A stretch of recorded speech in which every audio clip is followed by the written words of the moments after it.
ప్రజలకు మంచి పాలన అందించడంతో రేవంత్ సర్కారు దారుణంగా విఫలమైందన్నారు మాజీ మంత్రి సబితా ఇంద్రారెడ్డి.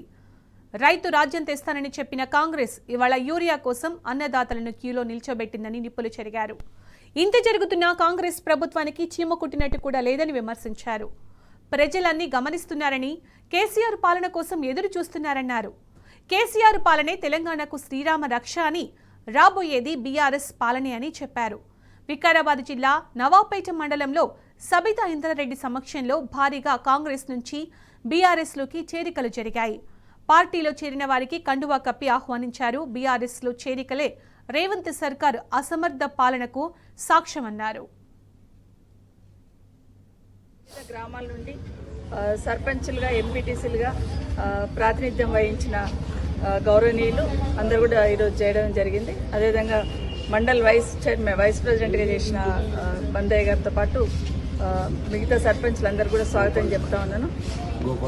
గోపాల్ గారు, వేమారెడ్డి గారు, ఇంకా మాజీ సర్పంచులందరూ, మల్లయ్య గారు, ఉప సర్పంచులు, మాజీ ఉప సర్పంచులు, మల్లేష్, చాలామంది, వీళ్ళందరికీ కూడా స్వాగతం చెప్తా ఉన్నాను. చాలా సంతోషం. ఎందుకంటే ఈ ప్రభుత్వం వచ్చి 2 సంవత్సరాలు అయింది. 2 సంవత్సరాల నుండి ఇంకా ఏదో చేస్తారన్న నమ్మకం, విశ్వాసంతో అందరూ కూడా ఎదురు చూస్తున్నారు. కానీ ఈరోజు రాష్ట్రంలో జరుగుతున్న పరిస్థితులు చూసిన తర్వాత అయ్యో కేసీఆర్ ఉన్నప్పుడు ఎట్లా ఉంటే ఇప్పుడు ఏమైపోతున్నాము, మళ్ళీ కేసీఆర్ని తెచ్చుకోవాలా, మళ్ళీ కేసీఆర్ వస్తే ఈ రాష్ట్రానికి శ్రీరామ రక్ష అనే లెవెల్లో గ్రామాలలో అందరూ కూడా కదులుతున్న సందర్భంలో మొన్న కూడా ఒక 2 సర్పంచులు వచ్చి చేరి ఉన్నారు.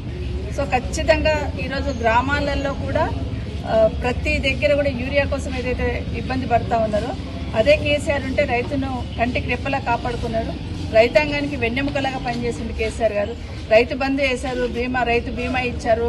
వీలున్నంత వరకు కాలువల ద్వారా కాళేశ్వరం లాంటి ప్రాజెక్ట్ ఎంత బద్దం చేయాలని ట్రై చేసినా కాళేశ్వరం లాంటి ప్రాజెక్టు కట్టి నీళ్లు తేవాలని, పాలమూరు రంగారెడ్డితో చెవెళ్లకు నీళ్లు తీసుకురావాలని, ఇవన్నీ కూడా ప్రయత్నాలన్నీ ప్రజలందరూ గమనిస్తూ ఉన్నారు. ఈరోజు మిషన్ భగీరథ ద్వారా ఇంటింటికి నీళ్లు ఇవ్వడం కానివ్వండి, ఏ కార్యక్రమం చూసినా అంతేందుకు గ్రామాలలో రోడ్ల పక్కన చెట్లు చూస్తే కేసీఆర్ కనిపిస్తాడు. ఆ చెట్లలో పొద్దున్న లేసి ఒక గ్లాస్ నీళ్లు తాగుతుంటే అందులో కేసీఆర్ కనిపిస్తూ ఉంటాడు. చీకటి అయితే ఒక లైట్ వేస్తే కేసీఆర్ 24 గంటలు కనిపిస్తూ ఉన్నాడు. ఎందుకంటే ఈరోజు ప్రతి ఒక్కటి కూడా కంటికి రెప్పలా కాపాడుకున్నాడు. కాబట్టి మరొక్కసారి కేసీఆర్ గారిని తెచ్చుకొని మన రాష్ట్రానికి ఆయనైతేనే శ్రీరామ రక్ష అనే ఆలోచనతో గౌరవ పెద్దలందరూ కూడా వచ్చినారు. మీకు అందరికి స్వాగతం పలుకుతా ఉన్నాను. రేపు లోకల్ బాడీస్లో ఖచ్చితంగా మన జెండా ఎగిరేటట్టు ప్రతి వార్డు మెంబర్ కానీ, ప్రతి సర్పంచ్ కానీ, ప్రతి ఎంపీటీసీ కానీ గెలిచేటట్టు మనం గట్టిగా గెలిచి అధికార పార్టీని ప్రశ్నిస్తేనే కనీసం దిగొచ్చడానికి అవకాశం ఉంటుంది. ఈరోజు యూరియా కష్టాలు చూస్తూ ఉన్నాం. ప్రజలే ఇబ్బందులు పడతా ఉన్నారు, రోడ్ల మీద నిలబడతా ఉన్నారు. కానీ ఈ రాష్ట్రంలో ఉన్న పెద్దలకి చలనం లేదు. మంత్రికి, ముఖ్యమంత్రికి, మంత్రులకు, ముఖ్యమంత్రికి కోఆర్డినేషనే లేదు. అసలు యూరియా కొరతనే లేదంటున్నారు. చెప్పులన్నీ పోగేసుకొచ్చి పెడుతున్నారు. ఏడుంది యూరియా కొరత అంటూ ఉన్నారు. ఒక్కసారి మొన్న నిమజ్జనం రోజు కేసీఆర్ గారు పాటలు వినిపిస్తున్న సెక్రటరీట్లు అనగానే ముఖ్యమంత్రి గారు పరిగెత్తుకొని వెళ్ళారు నిమజ్జనం దగ్గరికి. అట్లాగే ఈరోజు యూరియా ప్రతి దగ్గర లైన్లు ఉన్నది. ఒకసారి వెళ్ళండి, రైతులకు ఎంత కష్టం ఉందో చెప్తారు. పంట టైం అయిపోయినాక యూరియా ఇచ్చి కూడా వేస్ట్ అని ఏడుస్తున్నారు. ఒక యూరియా బస్తా కోసం రైతు పోలీసు వాళ్ళ కాళ్ళ మీద పడతా ఉన్నాడు. ఒక యూరియా బస్తా కోసం చెంపదెబ్బలు తింటా ఉన్నాడు. ఒక యూరియా బస్తా కోసం గేట్లు దుంకుతా ఉన్నారు. ఒక్క యూరియా బస్తా కోసం లైన్లలో వండుకుంటా ఉన్నారు. దయచేసి ప్రభుత్వం ఇప్పటికైనా కళ్ళు తెచ్చి రైతులు ఎదుర్కొంటున్న సమస్యను తీర్చాలి. లేదంటే గ్రామాలలోకి వస్తే ప్రజలే చెప్తారు మీకు నిజంగా ప్రజలు నిలబడ్డారు, రైతులు నిలబడ్డారా లైన్లో, లేకపోతే చెప్పులు పోగేసుకొచ్చి పెట్టినారు అనేది ప్రజలే చెప్పడానికి సిద్ధంగా ఉన్నారు. రైతులకు అందరికీ భరోసా ఇచ్చే ప్రయత్నం మేమందరం కూడా చేస్తూ ఉన్నాం.